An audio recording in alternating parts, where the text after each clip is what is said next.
أعوذ بالله من الشيطان الرجيم. بسم الله الرحمن الرحيم.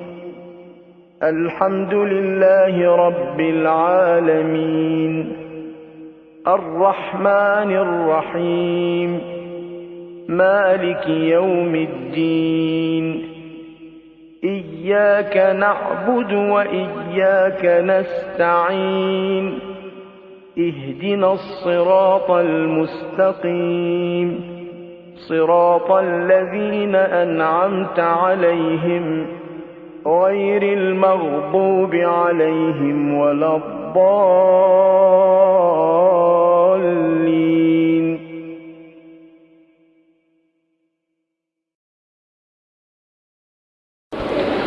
أعوذ بالله من الشيطان اللعين الرجيم. بسم الله الرحمن الرحيم. الحمد لله رب العالمين والعاقبة للمتقين والجنة للمطيعين والنار للعاصين، والصلاة والسلام على سيد الأنبياء والمرسلين أفضل السفراء المقربين وعليه الطيبين الطاهرين المنتجبين المنتخبين، لا سيما على بقية الله في الأرضين وحجته على العالمين. اللهم عجل فرجه وقرب زمانه وكثر أنصاره وأهلك أعداءه، ولعنة الله على أعدائهم أجمعين.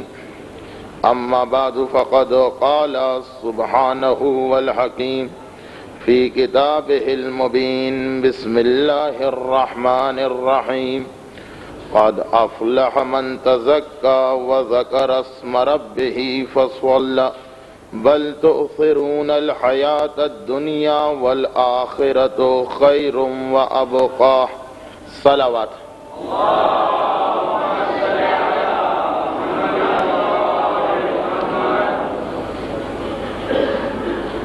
موت کے عنوان پر کل گفتگو اس منزل تک پہنچی تھی کہ ملک الموت کا آنا،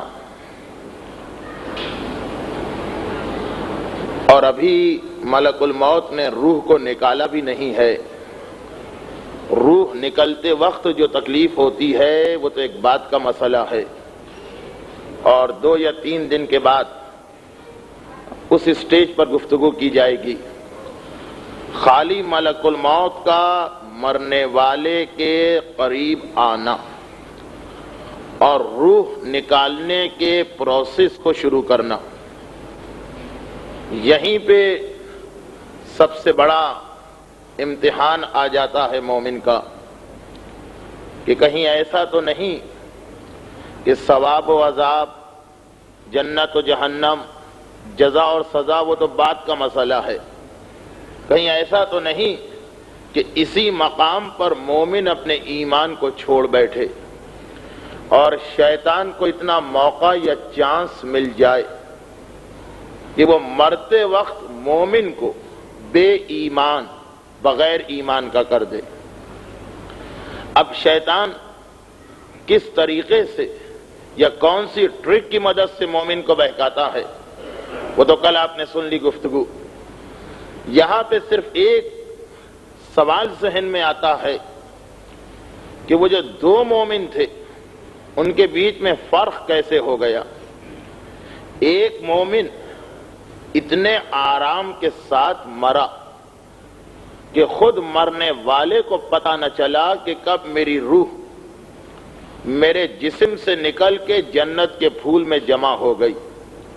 اور ایک مرنے والا اتنا آہستہ آہستہ ملک الموت اس کی روح کو نکال رہا ہے کہ شیطان کو چانس مل گیا اسے بہکانے کا. یہ جو فرق 2 مومنوں کے بیچ میں آ گیا، اس کی وجہ کیا ہے؟ اس کا ریزن کیا ہے؟ یہ بات تو بہرحال طے ہے کہ پروردگار عالم کا اس میں کوئی دخل نہیں.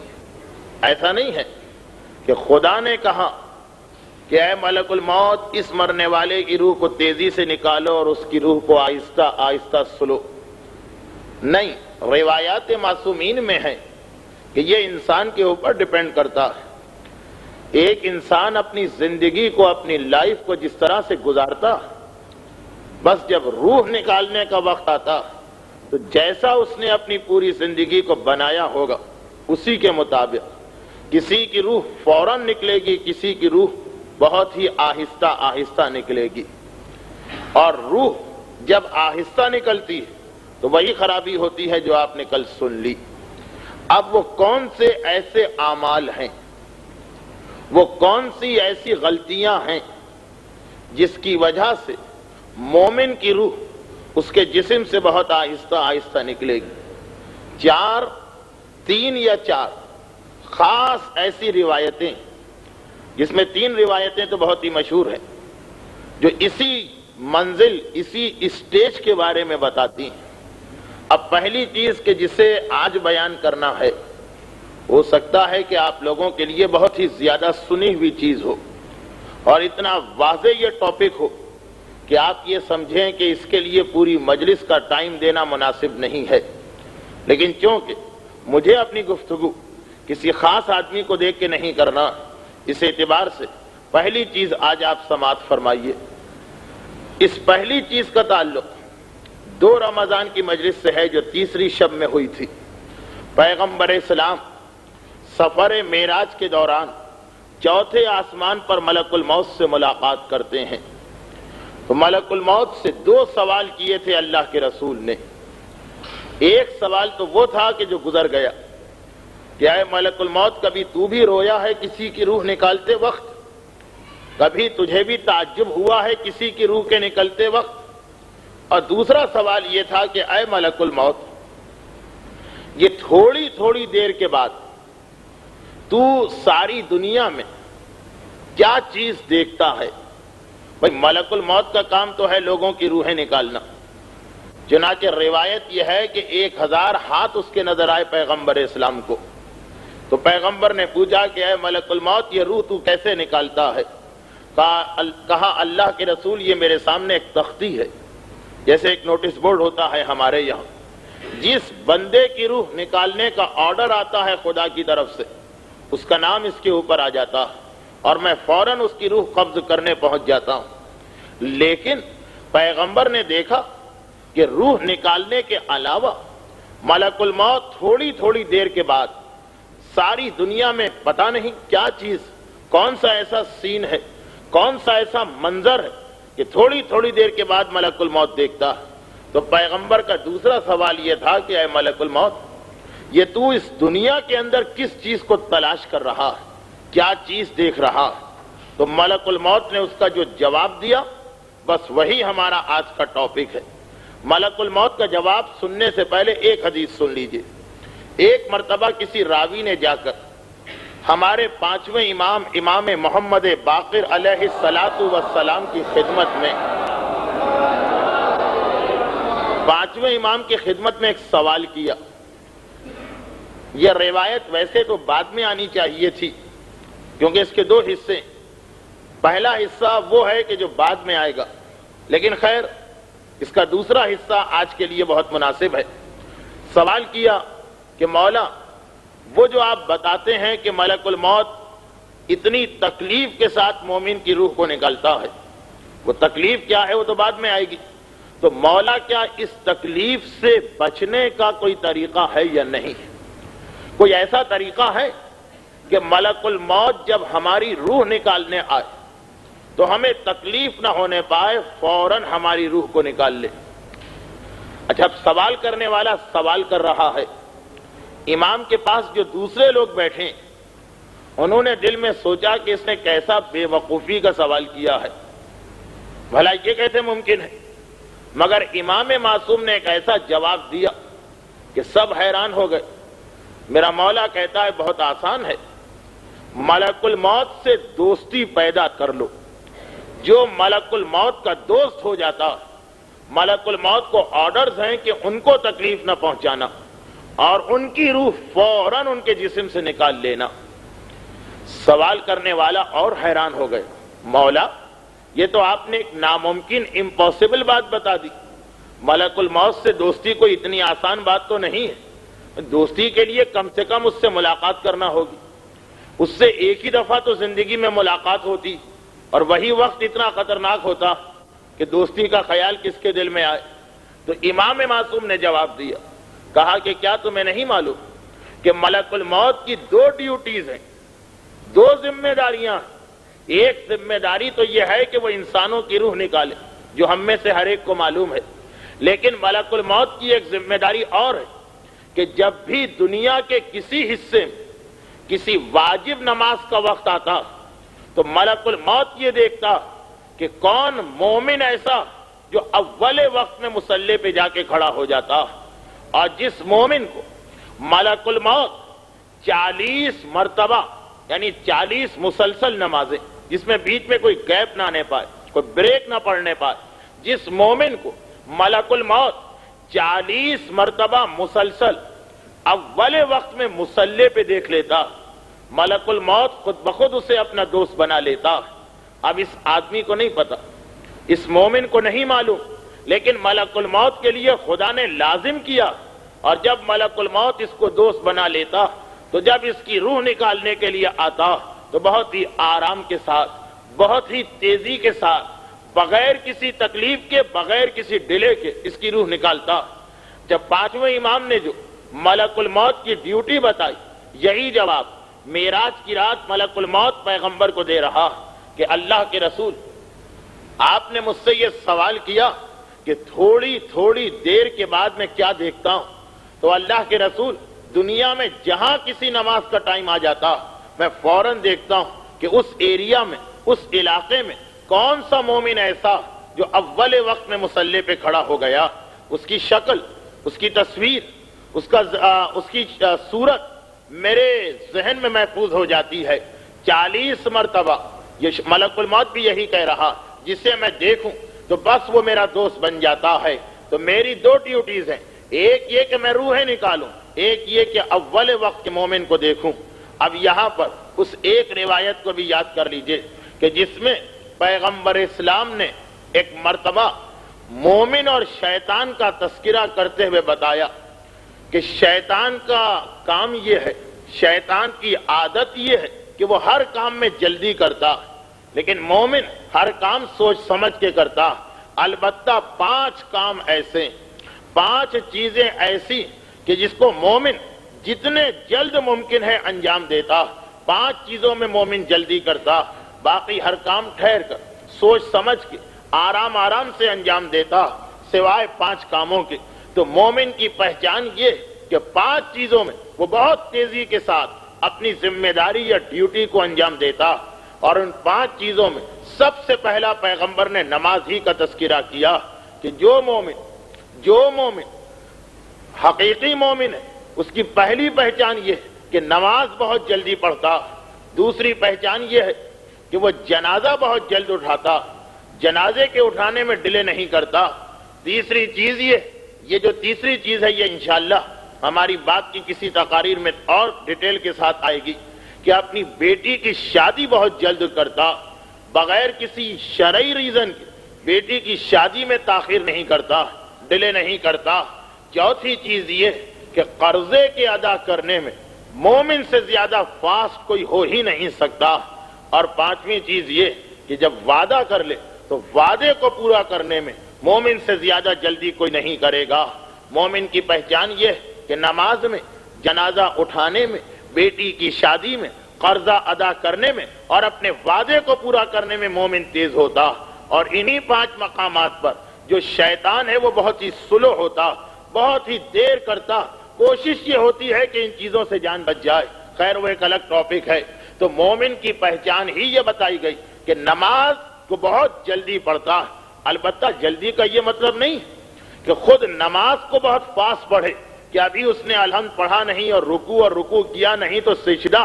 نماز تو خیر واجبات کے ساتھ، مستحبات کے ساتھ ٹھہر ٹھہر کے پڑھے گا، مگر اول وقت میں نماز ادا کرتا ہے۔ تو مومن کی پہچان تو یہ بتائی گئی ہے۔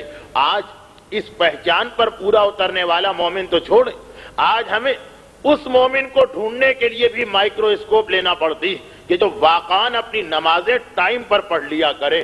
پیغمبر اسلام تو مومن کی پہچان یہ بتا رہے ہیں کہ اول وقت میں نماز کو ادا کرنے کا عادی، اور یہاں آخر وقت میں بھی کوئی مومن نماز پڑھ لے تو بڑا غنیمت لگتا ہے اس کا وجود، جبکہ یہ نماز وہ اہم ترین عبادت ہے جس کے بارے میں موت ہی کے ریفرنس سے ہمارے پاس ایک اور حدیث آ گئی۔ تاریخ بتاتی ہے کہ ایک ایسا زمانہ آیا تھا مدینے میں کہ پیغمبر اسلام نے مولا کو یمن کا گورنر بنا کے مدینے سے باہر یمن میں بھیجا تھا۔ میرا مولا 6 مہینے یمن میں رہا تھا۔ اسی دوران قرآن کریم کی ایک آیت نازل ہوئی، وَلَهَا سَبْعَةُ أَبْوَابٍ وَلِكُلِّ بَابٍ مِّنْهَا جُزْءٌ مَقْسُومٌ۔ قرآن کریم کی آیت جو جہنم کی ڈیٹیل بتا رہی اور جہنم کی تفصیل بتاتے ہوئے یہ آیت آئی، وَلَهَا یعنی اس جنت کے لیے سَبْعَةُ أَبْوَاب 7 دروازے خدا نے بنائے، وَلِكُلِّ بَابٍ مِّنْهَا اور ان 7 میں سے ہر دروازے سے جزء مقسوم انسانوں کا ایک گروہ داخل کیا جائے گا، ہر دروازے سے جانے والے الگ ہوں گے۔ یہ قرآن کی آیت نازل ہوتی، جبرائیل امی اس آیت کو لے کے آئے، پیغمبر اسلام نے پوچھا کہ اے جبرائیل یہ 7 دروازے کون کون سے ہیں؟ کہا اللہ کے رسول یہ وہ 7 دروازے کہ ان میں سے ایک کا نام جہنم ہے، ایک کا نام سعیر ہے، ایک کا نام سقر ہے، ایک کا نام لظہ، ایک کا نام شوا، ایک کا نام حطمہ، ایک کا نام حاویہ۔ یہ 7 الگ الگ دروازے، 7 دروازوں کے الگ الگ نام ہیں۔ پیغمبر نے پوچھا اب ان دروازوں میں سے کون سے لوگ جائیں گے؟ جبرائیل نے ڈیٹیل بتائی، ایک دروازے سے یہودی جائیں گے، ایک دروازے سے عیسائی جائیں گے، ایک دروازے سے بے دین لوگ جائیں گے، ایک دروازے سے صائبی یعنی ستارہ پرست جائیں گے، ایک دروازے سے مشرکین و منافقین جائیں گے۔ 6 دروازوں کی ڈیٹیل بتائی جبرائیل نے، اور اس کے بعد رک گئے جبرائیل، خاموش ہو گئے جبرائیل۔ پیغمبر اسلام نے کہا جبرائیل اور 7واں دروازہ کس کے لیے ہے؟ تم نے 7ویں دروازے کی تو کوئی ڈیٹیل نہیں بتائی۔ جبرائیل نے کہا اللہ کے رسول یہ 7واں دروازہ آپ کا کلمہ پڑھنے والے مومنین کے لیے خدا نے بنایا۔ پیغمبر اسلام رحمت للعالمین، باپ سے زیادہ اپنی امت پر مہربان، ایک مرتبہ گھبرا کے پوچھتے ہیں اے جبرائیل کیا میرا کلمہ پڑھنے والا، کیا مجھ پر ایمان لانے والا وہ بھی جہنم سے جائے گا؟ جبرائیل نے کہا کہ ہاں اللہ کے رسول، اور ایک اسپیشل دروازہ، ایک خاص دروازہ خدا نے ان کے لیے بنایا ہے۔ پیغمبر اسلام سوال کرتے ہیں کہ اے جبرائیل اتنا بتا دو اس دروازے کے اندر کیا ہے اور وہاں کون سا مومن جائے گا، میرا کون سا کلمہ پڑھنے والا جائے گا؟ جبرائیل نے ایک ایسا جواب دیا کہ بس جب جبرائیل کا جواب کمپلیٹ ہو گیا اس کے بعد پیغمبر اسلام رونے لگے، اور اتنا رو رہے ہیں، اتنا رو رہے ہیں کہ کھانا پینا چھوڑ دیا، آرام کرنا چھوڑ دیا، لوگوں سے باتیں کرنا چھوڑ دیا، بس نماز کا وقت آتا پیغمبر مصلی پہ کھڑے ہو کے نماز پڑھا دیتے، کوئی صحابی آ کے سلام کرتا، سلام کا جواب دے دیتے۔ اس کے علاوہ نہ کسی سے کوئی بات چیت ہے، نہ کسی کے مسئلے کا جواب دیا جا رہا ہے، نہ کھانا کھایا جا رہا ہے، نہ بستر پہ آرام کیا جا رہا ہے۔ 3 دن پیغمبر اسلام کو ایسے گزرے، زار و قطار رو رہے ہیں، تڑپتے جا رہے ہیں۔ اصحاب رسول، مخلص اصحاب رسول، با وفا اصحاب رسول حیران و پریشان ہو گئے، کیا کیا جائے؟ پیغمبر تو کسی کو جواب ہی نہیں دیتے ہیں۔ ایک دوسرے سے کہنے لگے کاش علی ہوتے تو یہ مسئلہ حل ہو جاتا، اور تو کسی میں ہمت نہیں ہے پیغمبر اسلام سے پوچھنے کی، اس لیے کہ کسی نے بھی پیغمبر سے سوال کیا اور پیغمبر خاموش رہے۔ اب ریپیٹ کیسے کرے، دوبارہ اپنی بات کیسے کہے؟ سلمان فارسی نے کہا نہیں ایک طریقہ اور ہے، میں جاتا ہوں اور جا کر رسول کی بیٹی فاطمہ کو بتاتا ہوں، شہزادی فاطمہ اس وقت واحد شخصیت ہے مدینے کی جو پیغمبر اسلام سے بات کر سکتی ہیں، اور کسی صحابی میں تو فاطمہ کے پاس جانے کی ہمت بھی نہیں۔ سلمان چونکہ ایک حد تک اہل بیت سے متعلق ہیں، اس لیے سلمان تیار ہوئے، پہنچتے ہیں، شہزادی فاطمہ کے دروازے پہ پہنچ کے آواز دیتے ہیں۔ شہزادی پوچھتی ہیں سلمان کیا بات ہے؟ سلمان نے پوری کیفیت بتائی۔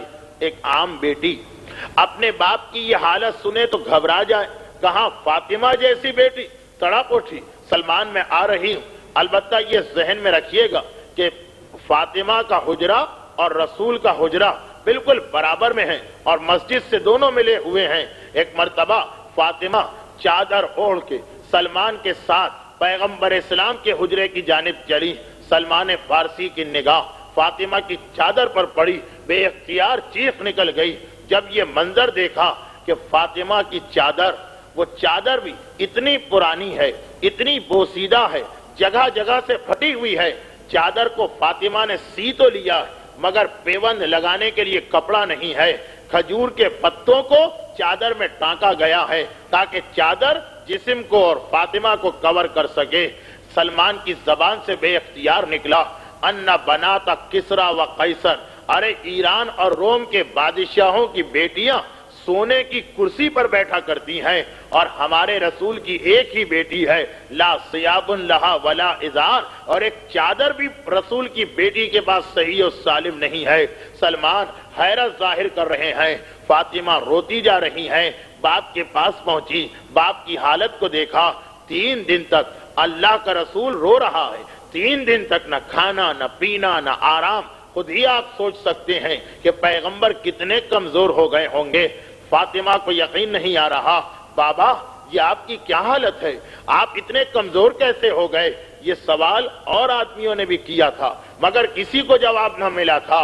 البتہ فاطمہ کا سوال ہے، پیغمبر کو جواب دینا ہی ہے۔ کہا فاطمہ بیٹی، 3 دن پہلے جبرائیل میرے پاس آئے تھے اور جہنم کی ڈیٹیل بتا رہے تھے۔ اسی میں جبرائیل نے یہ کہا کہ جہنم کا ایک 7واں دروازہ وہ میری امت کے لیے ہے۔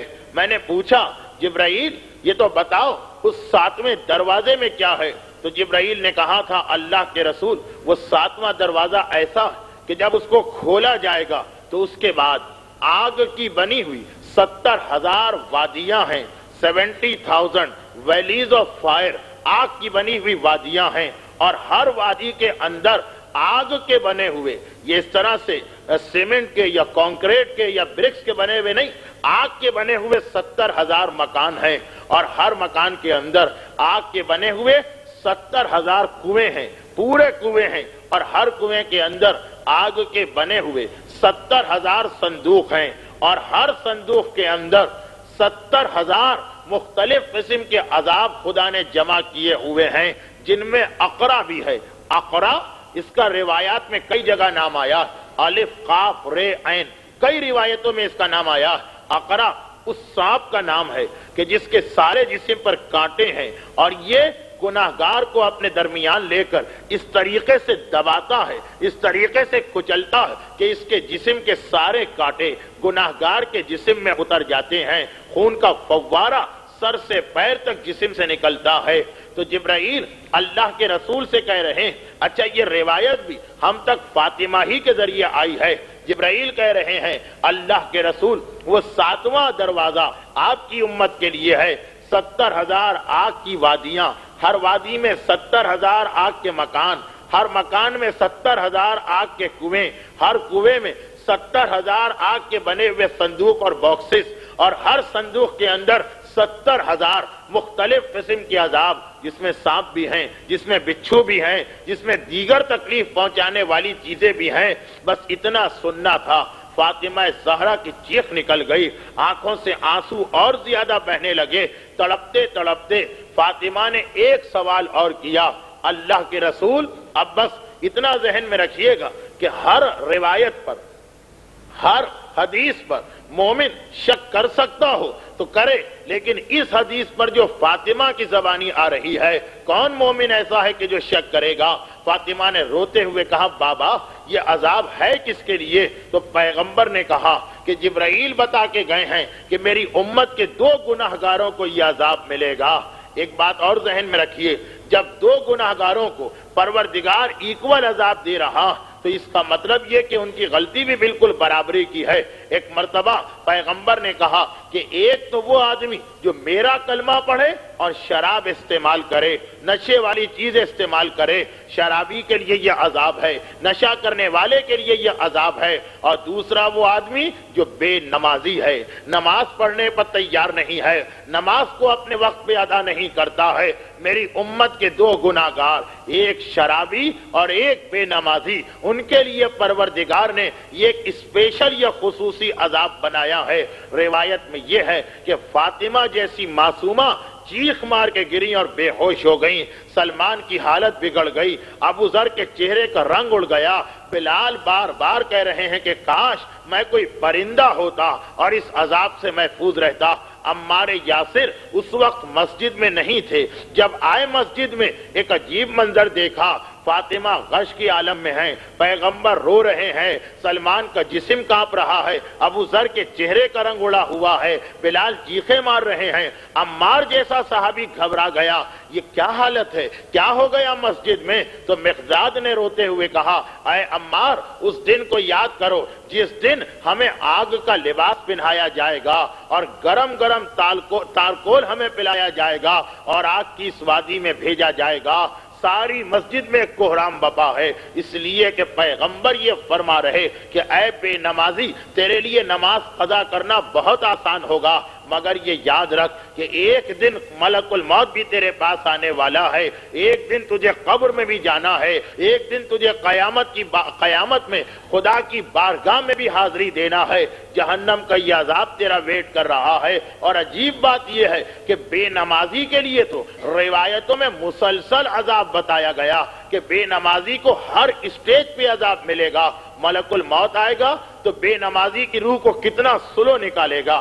بات ہماری وہیں سے شروع ہوئی تھی، یہ پہلا عذاب ہے۔ بے نمازی قبر میں گیا، اس کا عذاب ایک اور روایت میں آیا ہے، بہت ہی ڈیٹیل روایت ہے، مگر اس کا فقط ایک حصہ پیش کر رہا ہوں۔ پیغمبر اسلام کی یہ روایت 27 رجب جب اللہ کا رسول معراج کے سفر پر گیا، وہاں کے بارے میں ہے کہ پیغمبر نے فرمایا، جب میں معراج کے سفر پہ گیا تھا تو میں نے وہاں پہ اپنی امت کے کچھ گناہگاروں کو دیکھا تھا، ان میں وہ بھی میرے سامنے آیا تھا۔ ایک ایسا گروہ میرے سامنے آیا تھا کہ جن کو زمین پہ لٹایا گیا تھا، جو زمین پر لیٹے ہوئے تھے، اور ان کے قریب، ان کے سروں کے قریب کچھ فرشتے کھڑے تھے جن کے ہاتھوں میں باقاعدہ ایک پہاڑ ہے، اتنا بڑا پتھر ہے، اتنا بڑا اسٹون ہے کہ گویا ایک پہاڑی کے برابر ہے، اور تھوڑی تھوڑی دیر کے بعد وہ اس پتھر کو اٹھا کر زمین پر لیٹے ہوئے آدمی کے سر پہ مارتے ہیں۔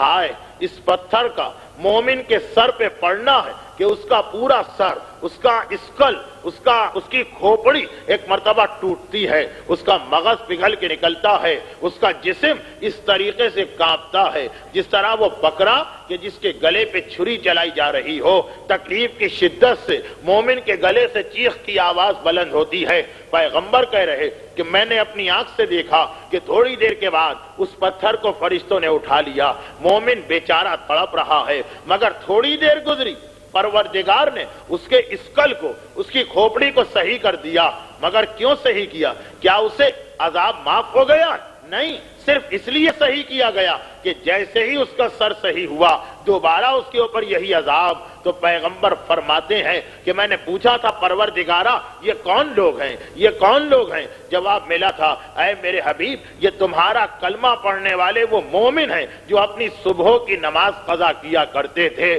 مؤذن کی آواز آتی تھی۔ اور یہ یاد رکھیے کہ نماز، صبح کی نماز فقط رمضان ہی میں واجب نہیں، پورا سال واجب رہتی ہے۔ صبح کی نماز کا ٹائم آتا تھا، یہ اپنے بستر پہ آرام سے لیٹے رہتے تھے، اتنا بھی ان کو خیال نہ تھا کہ جس پروردگار نے ان کو پیدا کیا ہے، جس نے ان کو اتنی نعمتیں عطا کی ہیں، اس کے لیے 5 منٹ اگر اپنی نیند کو چھوڑ کے کھڑے ہو جائیں تو کیا حرج ہے۔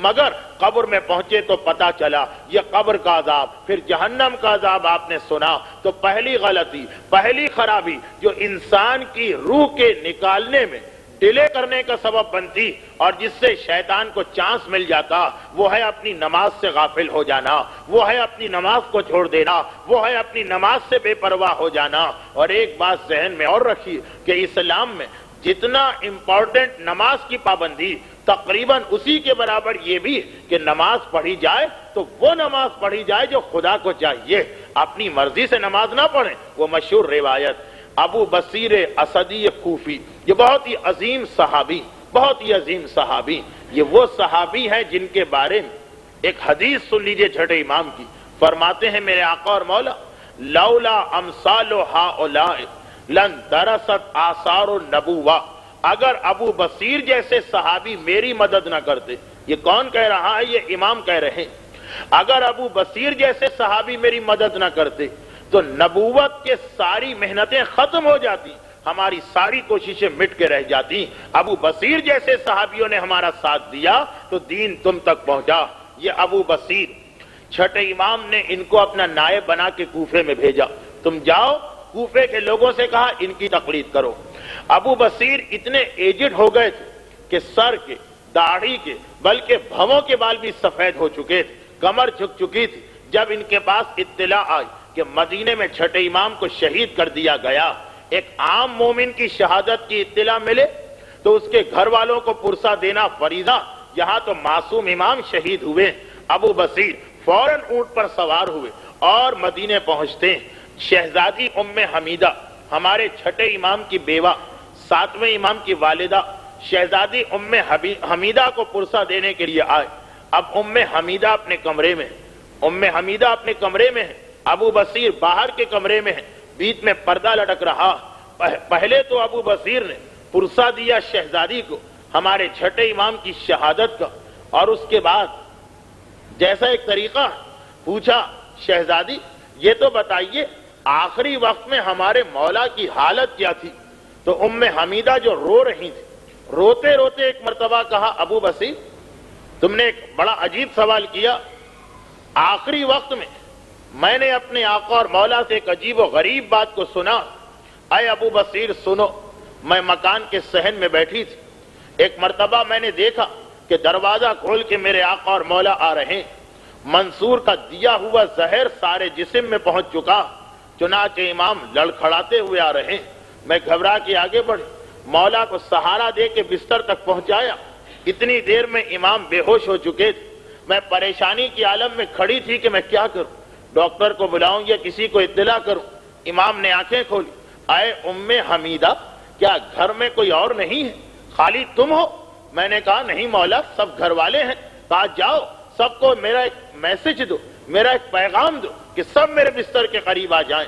ام حمیدہ کہتی ہیں کہ اے ابو بصیر میں روتی ہوئی چلی، ایک ایک کمرے میں گئی، ایک ایک مقام تک پہنچی، سارے گھر والوں کو جمع کر کے لائی۔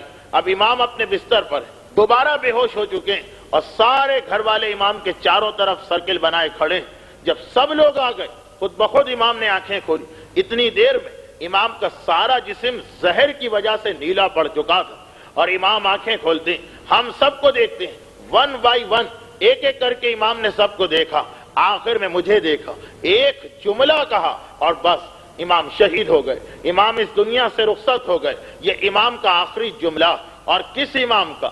جن کی وجہ سے آج تک ہم جعفری کہلاتے ہیں، ہماری فقہ جعفریہ کہلاتی، وہ امام آخری جملہ۔ اب آپ اندازہ کریں کہ ایک مرنے والا اپنے آخری وقت میں کس چیز کی وصیت کرتا جو اس کے نزدیک موسٹ امپورٹنٹ مسئلہ، سب سے زیادہ اہم مسئلہ، جسے اپنی اولاد کا خیال زیادہ، وہ آخری وقت میں اولاد کی نصیحت کرے گا، جسے اپنے مال کا خیال زیادہ، وہ آخری وقت میں مال کی نصیحت کرے گا، جسے اپنے بزنس کا خیال زیادہ، وہ آخری وقت میں بزنس کی وصیت کرے گا۔ آخری جملہ انسان کا کتنا امپورٹنٹ ہوتا، ذرا آ کے دیکھیے ہمارے چھٹے امام نے آخری جملہ کیا کہا، کیا توحید کی بات کہی، کیا رسالت کی بات کہی، کیا امامت کی بات کہی، کیا شفاعت کی بات کہی، کیا معصوم نے میدان قیامت میں اپنے شیعوں کو بخشوانے کی بات کہی، کیا کلمہ پڑھوایا؟ نہیں، ایک جملہ امام نے کہا، اے ام حمیدہ، اے میرے گھر والوں، سب کو اسی لیے امام نے جمع کیا کہ اتنے سارے وٹنس ہو جائیں، جاؤ اور جا کر میرے شیعوں تک میرا ایک میسج پہنچا دینا، لا تنالو شفاعتنا مستخفا بالصلاۃ، میدان قیامت ہو یا قبر ہو یا ملک الموت کا آنا ہو یا پلِ صراط ہو یا جہنم ہو، ہر جگہ معصوم امام اپنے ماننے والوں کی شفاعت کریں گے، بخشش کروائیں گے، ان کی مدد کریں گے۔ لیکن اے ام حمیدہ، اے میرے گھر والوں، میرے شیعوں تک ایک پیغام پہنچا دینا، ہم ہر ایک کی شفاعت کریں گے۔ لا تنالوا شفاعتنا، ہماری شفاعت نہیں مل سکتی ہے مستخفاً بالصلاۃ، جو نماز کو ہلکا سمجھتا ہے، جو نماز کو معمولی سمجھتا ہے، جو نماز کو امپورٹنس نہیں دیتا ہے۔ ہائے میرا چھٹا امام، وقت آخر بھی نصیحت کی تو نماز کے بارے میں نصیحت کی، گویا امام بتا رہے ہیں کہ مجھے یہ تو یقین ہے کہ میرے ماننے والے توحید کے مسئلے میں پیچھے نہیں ہٹیں گے، اس لیے توحید کی نصیحت نہیں کر رہے ہیں۔ یہ معلوم ہے کہ میرا ماننے والا رسالت کو مانتا رہے گا، امامت کو مانتا رہے گا،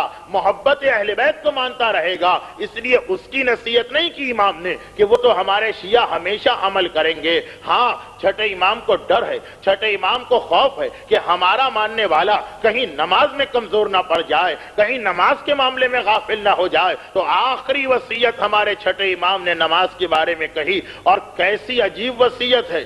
دیکھیے، عربی کا ایک لفظ ہے تارک الصلاۃ، تارک الصلاۃ جو بے نمازی۔ چھٹے امام نے یہ نہیں کہا کہ بے نمازی سے ہمارا تعلق نہیں، چھٹے امام نے کہا جو نماز کو معمولی سمجھتا۔ اب اس لفظ کے اندر دو گروہ آ گئے، وہ بھی آ گئے کہ جو نماز نہیں پڑھتے، ان کا بھی امام کہہ رہے کہ ان کا بھی ہماری شفاعت سے کوئی تعلق نہیں، اور اس میں وہ لوگ بھی آ گئے جو نمازی ہیں لیکن نماز کو بہت ہی معمولی سمجھ رہے ہیں، بس عادت پڑی، یعنی نماز ان کی ہیبٹ میں داخل ہو گئی، وہ نماز کے ہیبیچول ہو گئے، نماز کی امپورٹنس ان کو نہیں پتا، بس نماز پڑھنا ہے تو پڑھ لو، وہ بھی اس روایت میں آ گئے۔ امام نے کہا کہ جو نماز کو معمولی سمجھتا ہے اس کو ہماری شفاعت نہیں ملے گی، چاہے پڑھ بھی رہا لیکن معمولی سمجھ کے پڑھ رہا۔ اس میں کون کون سے لوگ ہیں، بہت ڈیٹیل موضوع، لیکن میں بہت مختصر، کیونکہ میرا ایک وعدہ بھی ہے، اس میں وہ سب لوگ آ گئے نماز پڑھ رہے ہیں، یہی پتہ نہیں کہ واجبات کیا ہیں، نماز پڑھ رہے ہیں، یہی پتہ نہیں کہ کن چیزوں سے نماز غلط ہوتی، نماز پڑھ رہے ہیں، یہی پتہ نہیں کہ وضو کا صحیح طریقہ کیا ہے، نماز پڑھ رہے ہیں، یہی پتہ نہیں کہ نماز کے لیے پراپر ڈریس کیا ہونا چاہیے۔ یہ نماز پڑھ رہے ہیں مگر نماز کی امپورٹنس ان کے ذہن میں نہیں۔ یقیناً جو بالکل نماز نہ پڑھے اس سے تو بہتر ہے یہ آدمی، یہ اس سے بہتر ہے، لیکن معصوم کہہ رہے کہ یہ بھی کتنا عجیب مومن ہے، خدا کی بارگاہ میں جا رہا اور یہ بھی اس کو پتا نہیں کہ مجھے کس طرح سے جانا، کس طریقے سے جانا۔ آپ ہمارے یہاں، کیونکہ ٹائم میرے پاس بہت کم ہے، صرف ایک مسئلہ بتانا، آپ ہمارے یہاں کی خواتین کو دیکھیں، ایک میں مثال دے رہا ہوں کہ اگر گھر سے نکلنا ہو تو کتنا خیال کیا جاتا کہ بالکل جو پراپر وے ہوتا ہے تیاری کا، سر کے بالوں سے لے کر پیر تک پورا اپنے آپ کا جائزہ لے کے خواتین گھر سے باہر نکلتی، اور خصوصاً اگر شادی کی کسی تقریب میں جانا جہاں پہ بہت ساری عورتیں دیکھیں گی تو 2-2 گھنٹے 3-3 گھنٹے فقط تیاری میں لگا دیے جاتے ہیں۔ مگر ذرا سوچئے، نماز کیا؟ نماز خدا کی بارگاہ میں ہماری حاضری، ہم خدا کے سامنے جا رہے ہیں۔ وہ جملہ آپ نے سنا ہوگا کہ معصوم نے کہا کہ مومن کو نماز اس طرح پڑھنا چاہیے کہ جیسے وہ خدا کو دیکھ رہا، اور اگر اس معیار پہ نہیں پہنچ سکتا تو کم سے کم، یعنی یہ کم سے کم ایٹ لیسٹ یہ تو سمجھنا چاہیے کہ خدا مجھ کو دیکھ رہا، میں خدا کے سامنے کھڑا ہوا اور اس کے باوجود کوئی تیاری ہی نہیں، کوئی طریقہ ہی نہیں۔ میں جانتا ہوں ایسے لوگوں کہ اگر ان کو ان کے دفتر کا مالک یا مثلا ایگزیکٹو پوسٹ پر بیٹھا ہوا کوئی آدمی کال کرے تو کتنا وہ ویل سوٹڈ ہو کر اور کتنی تیاری کر کے جاتے ہیں۔ یہاں کائنات کا حاکم، کائنات کی سب سے بڑی شخصیت حالت نماز میں بلا رہی، اور یہ بھی پتا نہیں کہ ہمیں کس طرح جانا۔ وہ عورت جو شادی کی تیاری میں 2 گھنٹے لگا دیتی، نماز سے پہلے پریپریشن میں کتنا ٹائم دیتی۔ انڈیا اور پاکستان کی عورتوں میں جو 90% غلطیاں کی جا رہی، میں یہ نہیں جانتا کہ ایسٹ افریقہ میں کیا حالت ہے یا لندن و امریکہ میں کیا حالت، میں انڈیا اور پاکستان کی، بلکہ انڈیا کی بھی اتنی ڈیٹیل نہیں مجھے پتا، پاکستان کی حالت میں جانتا ہوں کہ مثلا ایک مسئلہ ہماری فقہ کا یہ ہے، نماز کو ہلکا سمجھنا، معمولی سمجھنا، امپورٹنس نہ دینا۔ ہمارے فقہ کا مسئلہ کہ عورت کو نماز کی حالت میں سر کے بالوں سے لے کر پیر تک اپنے پورے جسم کو کور کرنا. صرف 3 پارٹس، 3 حصے جسم کے ایسے ہیں جو نماز کی حالت میں کھولے جا سکتے ہیں. نمبر 1 یہ سامنے کا چہرہ، سامنے کا چہرہ، لیکن کان نہیں، کان کو کور کرنا واجب. نمبر 2 یہ دونوں ہتھیلیاں، وہ بھی جو گٹے ہیں گٹوں سے بھی تھوڑا آگے، فقط ان کو کھولا جا سکتا. نمبر 3 دونوں پیر، پیروں کو اوپر کے حصے سے بھی اور نیچے جو سول ہے نیچے کے حصے سے بھی پیروں کو کھولا جا سکتا. لیکن اس کے علاوہ سر کے بال سے لے کر پیر تک پوری باڈی کو کور کرنا لازم ہے. چاہے عورت اکیلے نماز پڑھے، چاہے عورت اندھیرے میں نماز پڑھے، چاہے گھر کے اندر لاک لگا ہو اور کوئی دیکھنے والا نہ ہو، مگر پھر بھی یہ ڈریس لازم ہے نماز کے لیے. اور یہاں تک مسئلہ کہ اگر ایک بال نظر آ گیا تو نماز غلط ہے، نماز باطل ہے اور اس کو دوبارہ پڑھنا. ہمارے انڈیا اور پاکستان چونکہ جو گھر کا عام ڈریس ہے وہ ڈریس ایسا ہوتا ہے کہ عورت کی کوہنی سے لے کر کلائی تک پورا ہاتھ تقریباً کھلا رہتا. اسی طریقے سے عورت کے کان وغیرہ ظاہر رہتے ہیں. جو عام طور پہ جو ہمارے یہاں عورتیں نماز پڑھتی فقط ایک دوپٹے کو اوڑھ لیا، نتیجہ یہ کہ ہاتھ نظر آ رہے ہیں، یا دوپٹہ اتنا باریک کہ اس سے بال نظر آ رہے ہیں، پوری نماز غلط ہو جاتی. اور مسئلہ تو یہاں تک ہے کہ یہ نہیں کہ نیت کے وقت اتنا جسم چھپاؤ، بلکہ نماز کے پہلے عمل سے لے کر آخری واجب عمل تک پوری نماز کے بیچ میں اتنا جسم چھپانا لازم. ہمارے یہاں ایسی عورتیں بھی ہیں کہ جو ذرا بڑی چادر پہنتی جس سے ان کے ہاتھ کور ہو جاتے ہیں، مگر جب قنوت پڑھتے وقت وہ ہاتھوں کو اونچا کرتی تو چادر کیونکہ بندھی ہوئی نہیں وہ نیچے آ جاتی، ان کی کلائیاں ظاہر ہو جاتی ہیں اور نماز غلط ہو جاتی.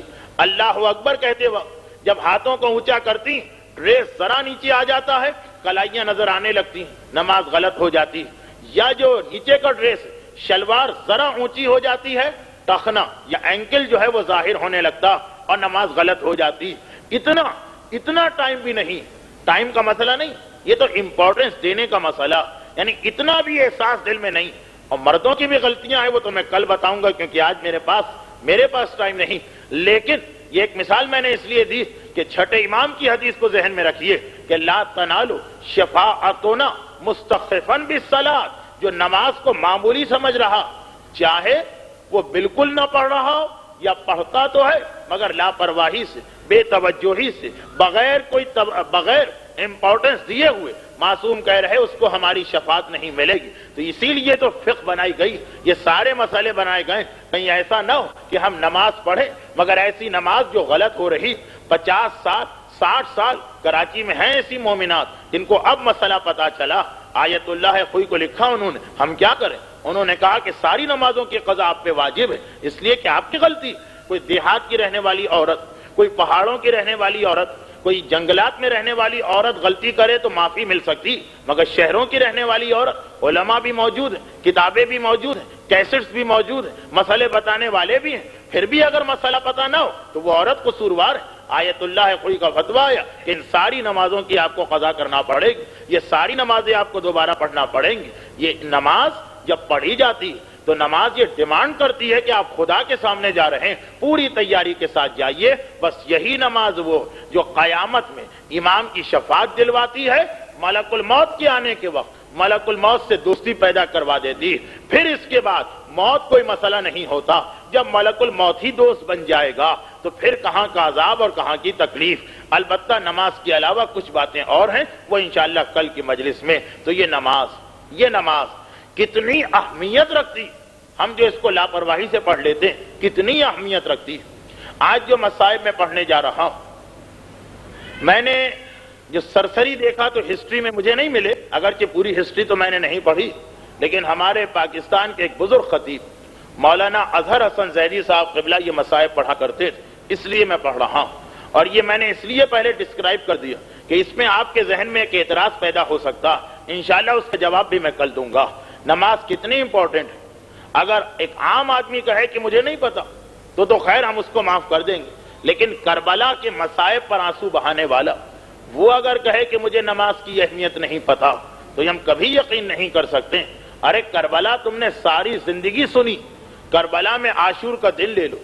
صبح کا وقت آیا تو حسین نے پہلا فریضہ کیا انجام دلوایا؟ اکبر بیٹا تمہیں اذان دینا. تمہارا بابا تمہاری اذان ایک مرتبہ اور سننا چاہتا۔ عاشورے کے دن کا اسٹارٹ نماز سے ہوا، عاشورے کی شام آئی تو میرا مولا وقت شہادت بھی زمین پر پیشانی رکھے ہوئے سجدے کی عالم میں تھا۔ شب عاشورہ آئی، حسین نے ایک رات کی مہلت مانگی تھی یہی کہہ کر کہ ہم عبادت کرنا چاہتے ہیں۔ شام غریبہ آئی تو ساری بیویوں نے کربلا کی ریتی پہ تیمم کر کے پہلے نماز مغربین کو ادا کیا۔ ارے یہ نماز تو اتنی امپورٹنٹ ہے کہ جب عاشور کی دوپہر آئی اور ابو سمامہ نے ایک مرتبہ آسمان کو دیکھ کے کہا مولا ظہر کی نماز کا ٹائم آ گیا، میرا دل چاہتا کہ ایک نماز اور آپ کے پیچھے پڑھ کے اس دنیا سے جاؤں، تو حسین نے ہاتھ اٹھا کے کہا تھا کہ اے ابو سمامہ تم نے کتنے اچھے وقت میں نماز کو یاد کیا ہے، اور پھر یہ دعا کی تھی جعلک اللہ من المصلین، خدا قیامت کے دن تمہیں نمازیوں کے گروہ میں شامل کر دے۔ تم نے نماز کو کربلا کے میدان میں اتنے بہترین وقت پہ یاد کیا، اول وقت میں نماز پڑھی جا رہی ہے۔ یہ دوسری بات ہے کہ دشمن اس وقت بھی اپنے تیروں کو روکنے کو تیار نہیں ہے، اور معلوم ہے کیا کہہ رہے ہیں، اے حسین نماز پڑھنے سے فائدہ کیا، تمہاری تو نماز ہی معاذ اللہ قبول نہیں ہوگی۔ حبیب ابن مظاہر کو جلالا گیا تھا، ارے ملعونو نواسہ رسول کی نماز قبول نہ ہو اور تمہاری نماز قبول ہو جائے، اور یہی کہا تھا کہ آقا اب مجھے اجازت دیجئے یہ نماز تو میں کوثر کے کنارے آپ کے نانا کے پیچھے پڑھوں گا۔ حبیب تو قربان ہو گئے، مگر حسین کی نماز شروع ہوئی۔ حسین کے دو صحابی جن میں ایک کا نام سعید ابن جبیر ہے، ہاتھوں کو جوڑ کے کہتے ہیں مولا سامنے سے تیر چل رہے ہیں، ہمیں اتنی پرمیشن دے دیجئے کہ ہم آپ کے سامنے کھڑے ہو جائیں اور آنے والے تیروں کو اپنے سینے پہ روکیں۔ سعید کی ایج 95 کے قریب ہے، ہسٹری میں لکھا ہے۔ سعید سامنے کھڑے ہو گئے، تیر آتے ہیں اپنے سینوں پہ روکتے ہیں، اور اتنے تیر سعید نے اپنے سینے پہ روکے کہ ادھر حسین نے سلام پڑھا السلام علیکم ورحمت اللہ وبرکاتہ، ادھر سعید غش کھا کے حسین کی گود میں آ گرے اور سر اٹھا کے ایک ہی سوال کیا حل وفیت ابن رسول اللہ، فرزند رسول کیا میں نے اپنا وعدہ پورا کر دیا، کیا مجھ سے کوئی کوتاہی اور کمی تو نہیں ہوئی؟ ہائے حسین جیسا صابر، آنکھوں میں آنسو آ گئے۔ یا سعید انت امامی فی الجنہ، جنت میں بھی تو میرے آگے آگے چل رہا ہوگا، حسین تیرے پیچھے آئے گا۔ سعید بوڑھا آدمی، ایک مرتبہ موت کا پسینہ آ گیا، بس یہاں سے میں سنی ہوئی روایت پیش کر رہا ہوں۔ آنکھیں کھولی، کہا مولا ایسا لگا ہے جیسے کوئی میرے سرہانے آ گیا۔ حسین نے کہا انہیں سلام کرو، یہ میرا نانا رسول خدا تمہارے پاس آیا ہے۔ تھوڑی دیر گزری، کہا مولا ایسا لگ رہا ہے کوئی میرے سینے پہ ہوا جھل رہا ہے۔ سعید نے یہ کہا، حسین کہتے ہیں سلام کرو، یہ میرا بابا علی مرتضی آ گیا ہے۔ تھوڑی دیر گزری، سعید کہتے ہیں مولا ایسا لگ رہا ہے کوئی میرے بازوؤں کو دبا رہا ہے۔ حسین نے کہا سلام کرو، یہ میرا بھیا حسن مجتبی آ گیا ہے۔ بس آخری فقرہ، سعید کہتے ہیں مولا اب ایسا لگ رہا ہے جیسے کوئی میرے پیروں کے قریب آ گیا ہے۔ ہائے میرا مولا حسین، کہا سعید جلدی سے پیروں کو سمیٹ کے سلام کرو، یہ میری ماں فاطمہ زہرا ہے جو تیرے قریب آئی۔ وَسَيَعْلَمُ الَّذِينَ ظَلَمُوا أَيَّ مُنْقَلَبٍ يَنْقَلِبُونَ۔ پروردگارا سعید ابن جبیر اور اصحاب کربلا کی اس وفاداری اور ایثار کا واسطہ ہمیں بھی اسلام اور آل محمد کی خاطر ہر قسم کی قربانی دینے کا جذبہ عطا فرما۔ پروردگارا حسین مظلوم نے جس طرح اپنے صحابی کے لیے یہ دعا کی تھی کہ پروردگار انہیں نمازیوں میں قرار دے، تو پروردگارا حسین مظلوم کی اس دعا میں ہم سب کو اس طرح شامل فرما کہ دنیا اور آخرت میں ہمارا شمار نمازیوں اور تیرے دین پہ عمل کرنے والوں میں ہو۔ پروردگارا ان مصائب کربلا کا واسطہ آل محمد کے تمام ماننے والوں خصوصاً مجلس میں موجود مومنین و مومنات کو دنیا اور آخرت کی جملہ مصیبتوں اور پریشانیوں سے محفوظ فرما۔